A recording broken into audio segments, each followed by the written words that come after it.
The Pythagoras theorem can be proved in many ways, and we have already seen one previously.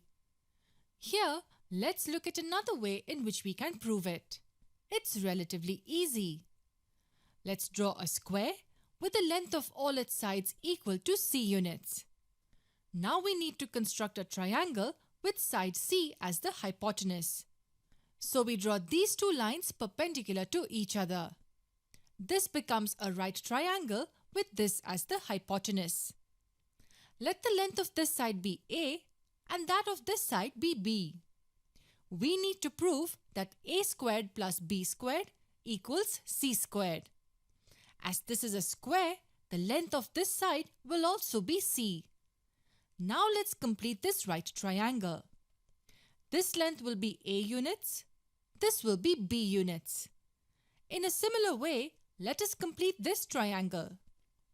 This will be a right triangle with sides A, B and C. Drawing this line gives us another right angle triangle with sides A, B and C. In each of the triangles, the side with length C is the hypotenuse. What we should be interested in finding is the area of the larger square. If you look at the figure carefully, you will notice that what we have in the middle is another square with lengths of sides A minus B. This length is A and this one is B, which is why this will be A minus B. In a similar way, each of the other sides of this quadrilateral will also be equal to A minus B. But what we are interested in finding is the area of the larger square. Zara and Zen were discussing about how they can find the area of the larger square.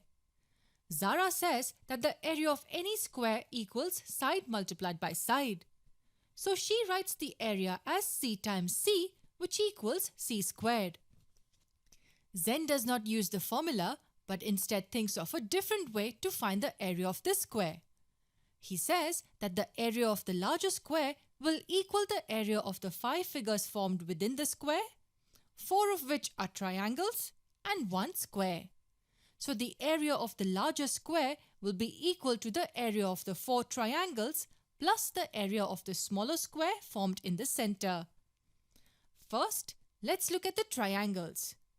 Each of the triangles has their height as a units and their base as b units. So we can write the total area of the 4 triangles as 4 times half AB. But what is the area of the smaller square formed in the center?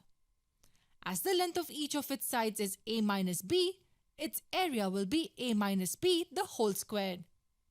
All we need to do now is work this out. 4 times half AB will equal 2AB, and using the identity, we can write this as a squared minus 2AB plus b squared.